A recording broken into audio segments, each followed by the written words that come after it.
Good morning friends.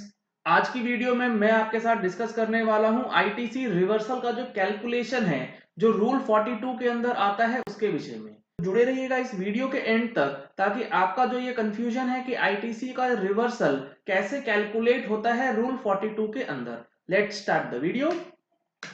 Friends, आपको पता है कि सेक्शन 17 के अंदर ये कुछ कंडीशंस लगाई गई हैं कि इनपुट टैक्स क्रेडिट जो आप क्लेम करेंगे उसमें आपको ये देखना है कि जो आपका आईटीसी है वो एग्जाम सप्लाई के लिए कितना है, टैक्सेबल सप्लाई के लिए कितना है, कॉमन इनपुट टैक्स क्रेडिट कितना है और आपको जो एलिजिबल आईटीसी मिलना चाहिए वो कितना होगा। उसके लिए रूल 42 उसके अंदर कैलकुलेशंस बताया गया है कि किस तरीके से आप उसका कैलकुलेशन जो है वो करेंगे। तो इस फॉर्मूले को समझने के लिए मैंने आपके सामने एक पीपीटी तैयार करा है जो आपको आज बताने वाला। तो इसको समझने के लिए सबसे पहला टर्म जो आपको समझना है वो है टोटल इनपुट टैक्स क्रेडिट। इसको हम लोग डिनोट करते हैं टी से, यानी कि जो फॉर्मूला दिया गया है रूल में उसमें बताया गया है टी। आप कुछ भी रख सकते हैं, अपने नाम का भी फर्स्ट लेटर रख सकते हैं, कोई दिक्कत नहीं है। लेकिन टोटल इनपुट टैक्स क्रेडिट का मतलब है कि इसके अंदर जो भी आपके जीएसटीआर 2A में रिफ्लेक्ट हो रहा होगा या जो आपका इनपुट टैक्स क्रेडिट है in respect of input and input service, यहां पे कैपिटल गुड्स की बात नहीं होगी, वो रूल 43 है, वो अगले दिन हम लोग देखेंगे। आज हम लोग रूल 42 की बात करते हैं जिसमें इनपुट और इनपुट सर्विस से रिलेटेड जो है बातें करी गई हैं। टोटल इनपुट टैक्स क्रेडिट के अंदर जो भी इनपुट टैक्स क्रेडिट है आपको कुछ अभी नहीं देखना कि वो एलिजिबल है, वो इनएलिजिबल है, कि वो एग्जाम सप्लाई के लिए है, कि वो टैक्सेबल सप्लाई के लिए है। सब कुछ छोड़ दीजिए, ये एक समझ लीजिए आपके पास बास्केट है जिसमें सारा इनपुट टैक्स क्रेडिट आपने डाल दिया। ये फॉर्मूला जो है उस बास्केट से जो काम की चीजें नहीं है उसको निकालता चला जाएगा और लास्ट में वो बच जाएगा जो आपका काम का क्रेडिट है। तो बास्केट ऑफ क्रेडिट हो गया टोटल इनपुट टैक्स क्रेडिट। उसके बाद पहला आइटम जो कि इस बास्केट से निकाला जाएगा यानी कि रिड्यूस किया जाएगा, वहां से हटा दिया जाएगा, input tax credit exclusively for non business purpose. आपने 15 लिस्ट बना लिया item of input tax credit invoice wise कि ये इनपुट टैक्स क्रेडिट है।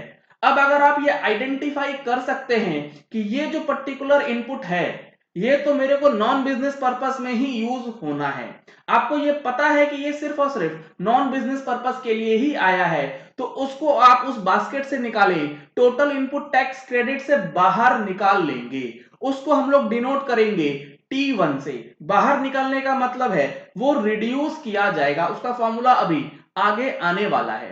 कहने का मतलब है कि जो नॉन बिजनेस पर्पस है सिर्फ और सिर्फ नॉन बिजनेस के लिए उसको आप T1 से डिनोट करेंगे। अगला जो आइटम है input tax credit exclusively for exam supplies, इसको दिखाया जाएगा T2 के जरिए। अगर आपको पता है कि ये जो इनपुट है ये इनपुट सर्विस है, ये तो मेरे को सिर्फ और सिर्फ एग्जाम सप्लाई में ही यूज होनी है, exclusively for exam supplies, common की बात मैं नहीं कर रहा। अगर कोई ऐसा इनपुट या इनपुट सर्विस है जो कि आपको नहीं पता कि कितना टैक्सेबल है कितना एग्जाम्प्ट है, उसके लिए हम लोग आगे देखेंगे। आपको ये देखना है कि सिर्फ और सिर्फ एग्जाम्प्ट के लिए है तो आपको टोटल इनपुट टैक्स क्रेडिट का जो बास्केट था उसमें से निकाल लेना है, क्योंकि ये आसान है करना। अगर आपको एक्सक्लूसिवली पता है कि ये चीज जो है वो बिजनेस के लिए नहीं है, ये टैक्सेबल के लिए नहीं है, तो उसको आप पहले बाहर करेंगे। अब तीसरा जो चीज है वो है input tax credit blocked under section 17 sub section 5। अब उस बास्केट के अंदर अब आप ये देखिए कि कौन कौन सा इनपुट टैक्स क्रेडिट ऐसा है जो कि 17 सब सेक्शन 5 के अंदर जो आइटम्स लिस्टेड हैं, जैसे कि मोटर व्हीकल का हो गया या फिर आपका गिफ्ट से रिलेटेड हो गया या फिर ऐसा कोई परचेज जो कि कॉम्पोजिशन से है वो हो गया। काफी सारी लिस्टिंग्स उसके अंदर दी गई हैं जिसकी डिटेल्ड वीडियो मैंने ऑलरेडी अपलोड करी है। और मोटर व्हीकल का क्रेडिट आपको कब मिलता है इसकी भी वीडियो मैंने आपके साथ शेयर करा है।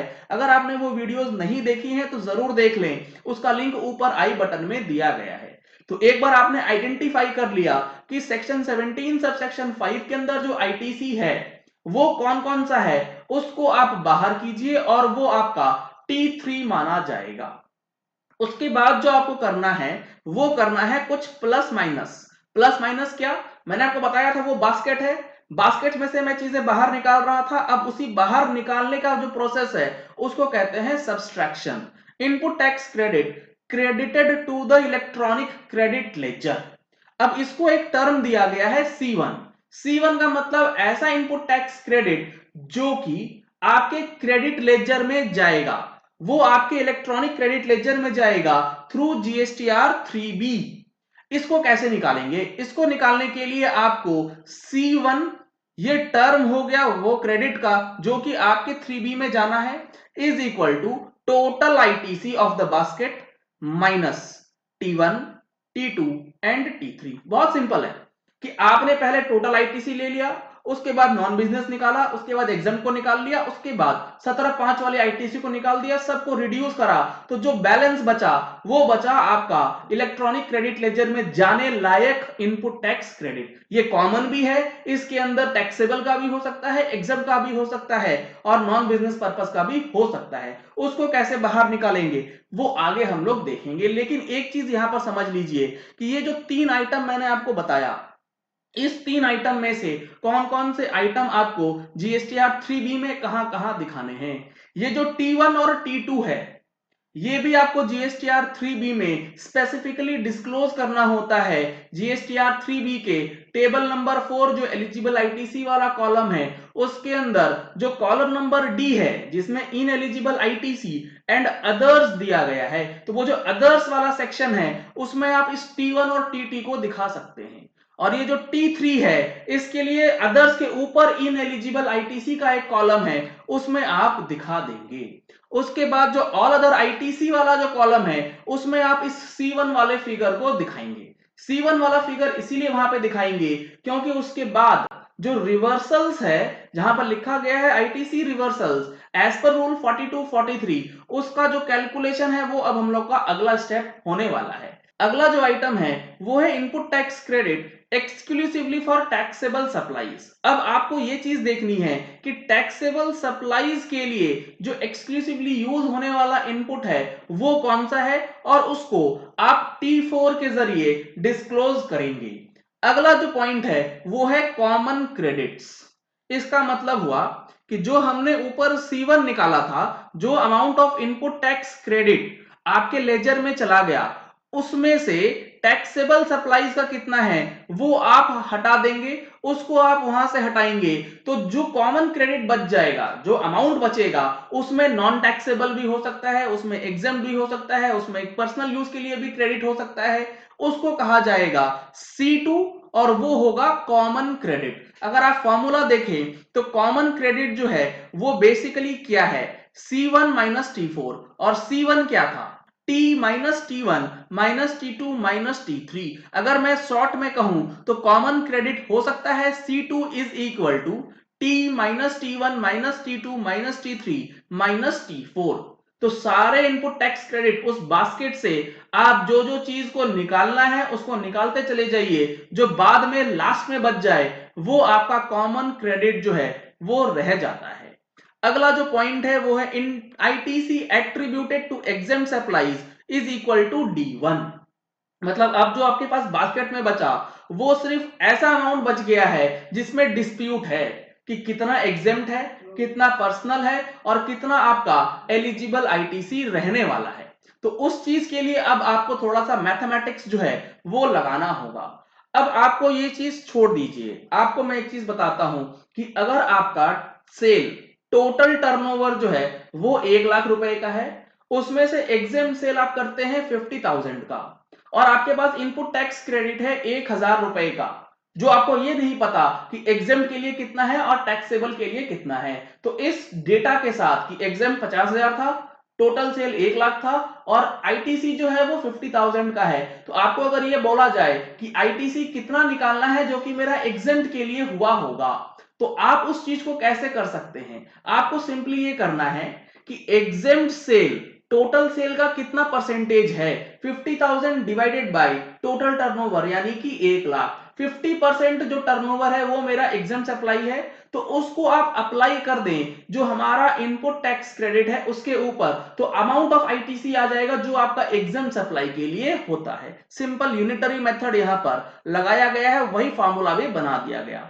यहां बताया गया कि कॉमन क्रेडिट कितना है वो ले लें, उसमें मल्टीप्लाई करें एग्जेम्प्ट टर्नओवर और उसको डिवाइड कर दें कि टोटल टर्नओवर कितना है। सिंपली यहां पर ratio of exempt turnover wide total turnover जो है निकाला गया है, उसको कॉमन क्रेडिट से मल्टीप्लाई करने के बाद amount of ITC attributable to the exempt supplies out of such common supplies जो है वो निकल जाएगा। और ये जो अमाउंट है D1, ये आपको ऑल अदर आईटीसी के नीचे जो एक कॉलम दिया गया है रूल 42, उसके अंदर इस D1 को डिनोट करना है, क्योंकि जो हमने ऊपर बताया आपको C1 ये तो ऑल अदर आईटीसी में चला गया, उस ऑल अदर आईटीसी में से D1 जाएगा तो वो आपका रिवर्सल जो है वो हो जाएगा। उसके बाद अगला पॉइंट है ITC attributed to non business purpose. ये एक आर्बिट्ररी फिगर है, इसको आप रट लीजिए कि अगर आपको पता है कि जो कॉमन सप्लाई है उसमें कुछ ऐसी सप्लाईज भी हो सकती हैं जो कि नॉन बिजनेस पर्पस के लिए यूज होती हैं,